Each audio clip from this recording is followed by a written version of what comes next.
Todo final de semana lá em casa era igual. A mãe acordava bem cedo, começava a preparar a casa para aquela faxina monstra que ia rolar. Arrastava móvel, ligava aspirador e que se dane se meu irmão e eu ainda estivéssemos dormindo. Ai de quem abrisse a boca para reclamar. Acho que é por isso que essa música me faz lembrar manhãs, o dia começando. Ela sempre me despertou e muito bem, por sinal. Os meus pais são separados e se na casa do meu pai a pegada é mais rock and roll, Led Zeppelin, Deep Purple, Captain Beyond, na casa da minha mãe é mais pra MPB, então sempre rolava um samba, Tom Jobim, Belchior e Elis Regina.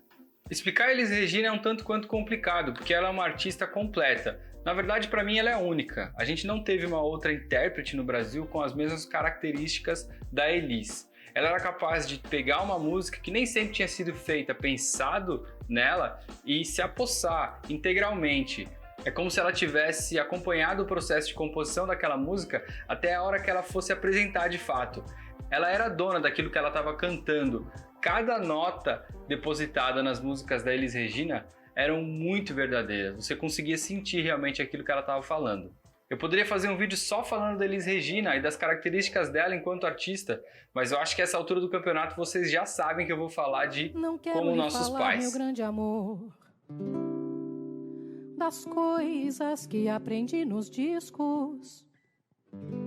Quero lhe contar como eu vivi e tudo o que aconteceu comigo. Elis e a letra de Como Nossos Pais e a apresentação que ela deu para cima dessa música, elas são tão ligadas que fica bem difícil você dissociar uma coisa da outra. Apesar dessa letra não ser dela, quem escreveu Como os Nossos Pais foi o Belchior.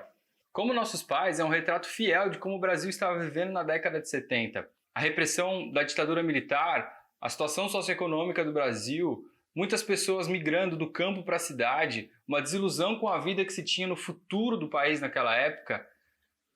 Bem parecido com 2021, não é não, pessoal?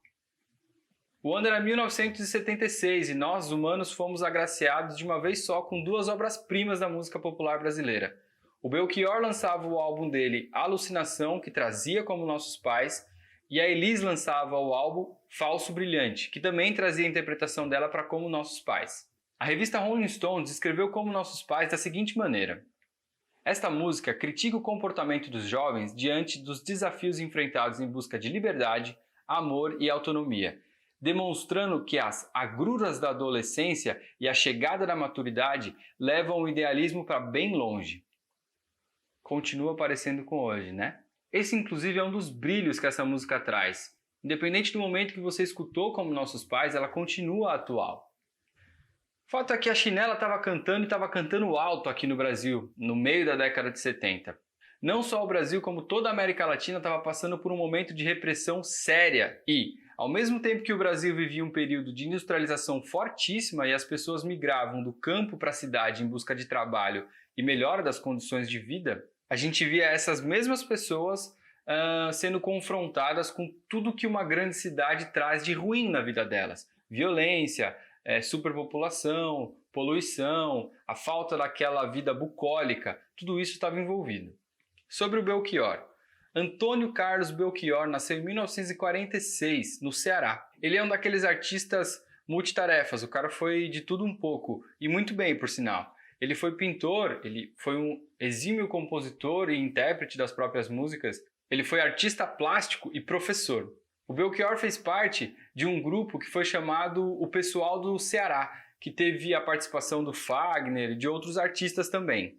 Você percebe na letra a grande influência que os discos e que a música tinha na vida dos jovens naquela época. Vale lembrar que a internet não estava nem perto de chegar aqui, a gente não pensava em nada disso. Então, as informações sobre o que estava acontecendo no mundo, artisticamente falando, obviamente, ou vinham pelo cinema, revistas, jornais, mas fundamentalmente sobre os jovens através da música. Agora você imagina uma juventude com toda essa virtude cultural e essa visão progressista sobre a sociedade brasileira, sendo confrontada com um governo extremamente censor, você não poderia mostrar os teus sentimentos, o teu amor, inclusive, a forma como você ia demonstrar esse amor era controlada e é até hoje, na verdade. Isso tudo está abordado na letra de Como Nossos Pais, principalmente de forma irônica quando ele diz que a gente acaba se tornando aquilo que a gente pregava no passado, como sendo ruim. Eu imagino que a maioria de vocês já sabia disso e do contexto que como nossos pais tinham no Brasil e tem até hoje, na verdade. Mas se vocês não tinham ideia de que era isso que ele estava falando, escutem novamente essa música. Vejam os personagens e a forma como eles são apresentados durante a música, que você vai ver que isso tudo vai fazer muito mais sentido. É exatamente por esse motivo que eu acho que a versão da Elis ganha muito mais força do que a do próprio Belchior, que foi quem escreveu a música. Quando a Elis canta como nossos pais, você vê a indignação dela, a forma como ela expõe cada uma das notas e cada parte da música, aquilo é muito forte e só ela conseguiu fazer isso. Ela se apropriou da música do Belchior, do bom sentido, obviamente falando, e até hoje, quando eu escuto como nossos pais, mesmo que na versão do Belchior, eu não consigo dissociar ela da interpretação da Elis.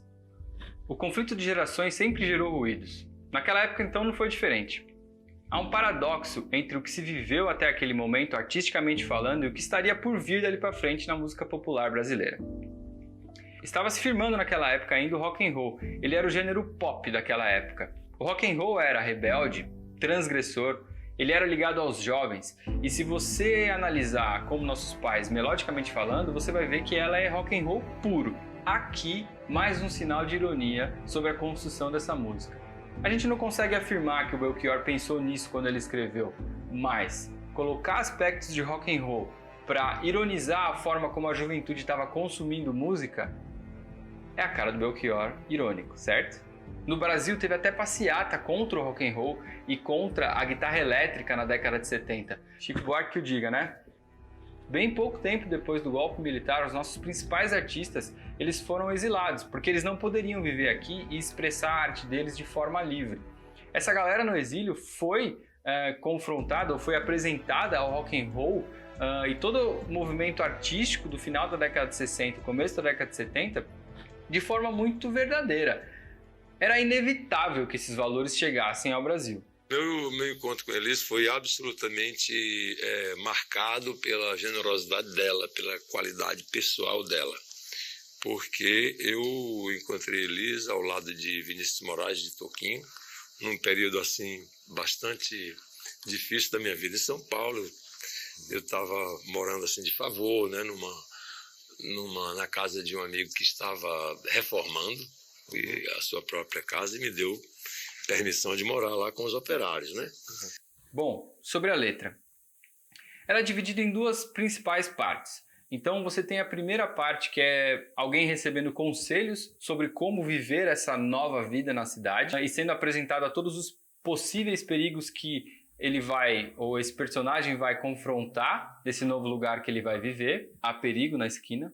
E a gente vai personificar esses primeiros versos como o velho.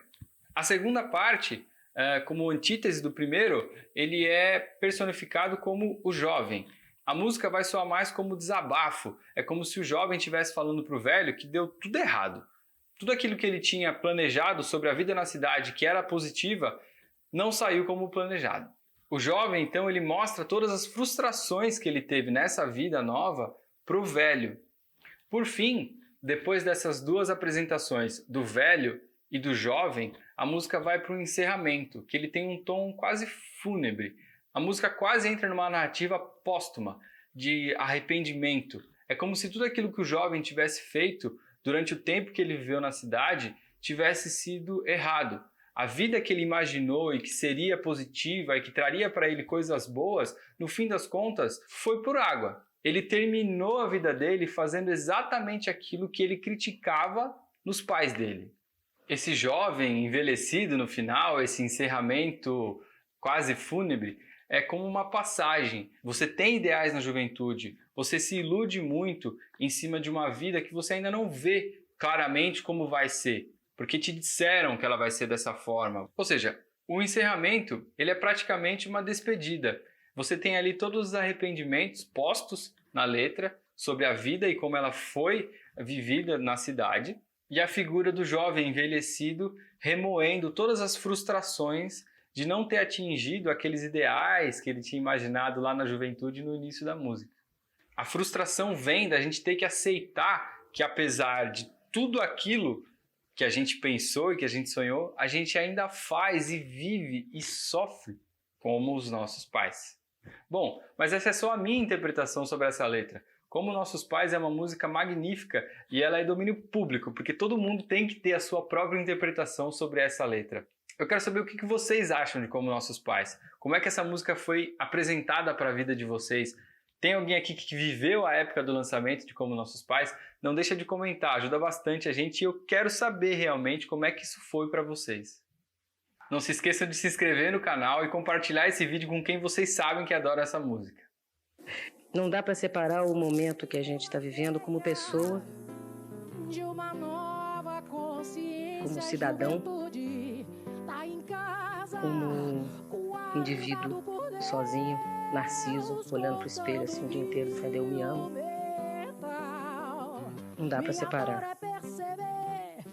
O nosso relacionamento em termos de grupo é muito forte. A gente debate muito tudo o que acontece, desde programas de televisão até notícia de jornal. A gente até às vezes lê jornal junto e um comenta uma notícia para o outro. É muito difícil que as coisas não sejam saídas de um debate e que as coisas não sejam postas em votação e que as coisas não sejam, afinal, levadas adiante quando são o pensamento da maioria. Porque a gente é assim, a gente acredita nessas coisas de democracia, assim.